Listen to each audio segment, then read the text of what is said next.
Sisemine küpsus toob nähtava edu. Täna ei ole päev, kus peaksid end valjemaks keerama.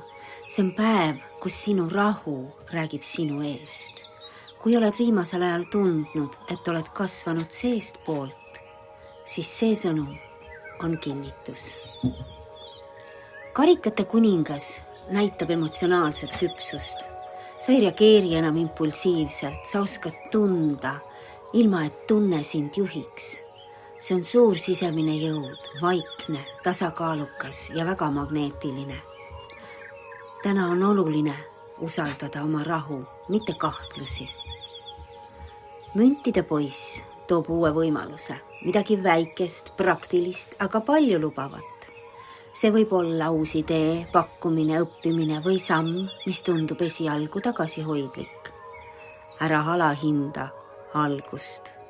See kaart ütleb, siin on seeme, millel on potentsiaal kasvada millekski väga stabiilseks. Sauade kuus on tunnustuse kaart, võidukaart, sind nähakse, sinu pingutusi märgatakse, võib-olla mitte kõigi poolt, aga nende õigete poolt. See ei ole egovõit, vaid kinnitus, et sa oled õigel teel.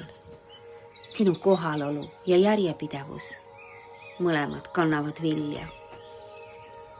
Kokkuvõtteks, täna ei ole vaja kiirustada ega kahelda. Ole rahulik, ole oma südames. Tee väike samm, mis tundub õige. Teadvusta, edu ei tule läbi müra.